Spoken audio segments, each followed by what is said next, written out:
ఏర్పాటు చేయడం జరిగింది. 3 లేయర్డ్ బందోబస్తు ఏర్పాటు చేయడం జరిగింది. గౌరవ ముఖ్యమంత్రి గారే స్వయంగా రివ్యూ మీటింగ్ తీసుకుని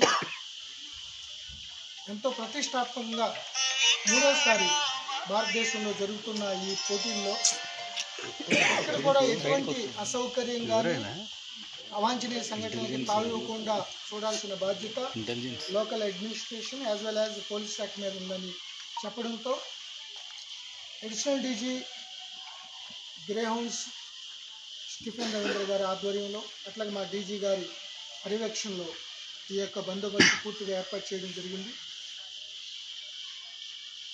వచ్చిన తర్వాత వెల్కమ్ నుంచి ఇక్కడ మ్యూజియం లోనికి వెళ్ళటం, ఈ పిల్లల మరి యొక్క ప్రాముఖ్యత హిస్టరీని కన్సర్న్డ్ ఆఫీసర్స్ బ్రీఫ్ చేయడం జరుగుతుంది. ఫాలోడ్ బై హైటీ ప్రోగ్రామ్ ఉంటుంది.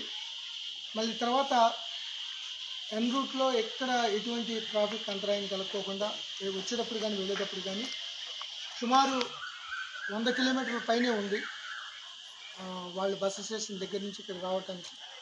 సో మళ్ళీ తిరుగు ప్రయాణం వరకు వాళ్ళకి వెళ్ళే వరకు అన్ని జాగ్రత్తలు కంటింజెంట్ ప్లాన్స్ అన్నీ కూడా ఏర్పాటు చేయడం జరిగింది.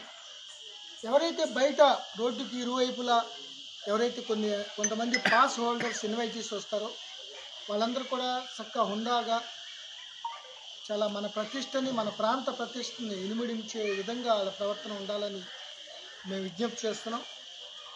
అది ఎన్ష్యూర్ చేసుకోవడానికి మేము అన్ని ప్రికాషనరీ మెజర్స్ తీసుకుంటున్నాం. సో వాళ్ళు ఇక్కడికి వచ్చినప్పుడు ఇక్కడ ఉన్న వాళ్ళకి మంచి అనుభూతి కలగాలి. అదేవిధంగా వాళ్ళు కూడా ఇంత 700 సంవత్సరాల చరిత్ర గల ఏన్షియంట్ మహావృక్షాన్ని పిల్లలు మరి మహావృక్షాన్ని చూసామనే అనుభూతి వాళ్ళకు కూడా ఉండాలి. తద్వారా మన యొక్క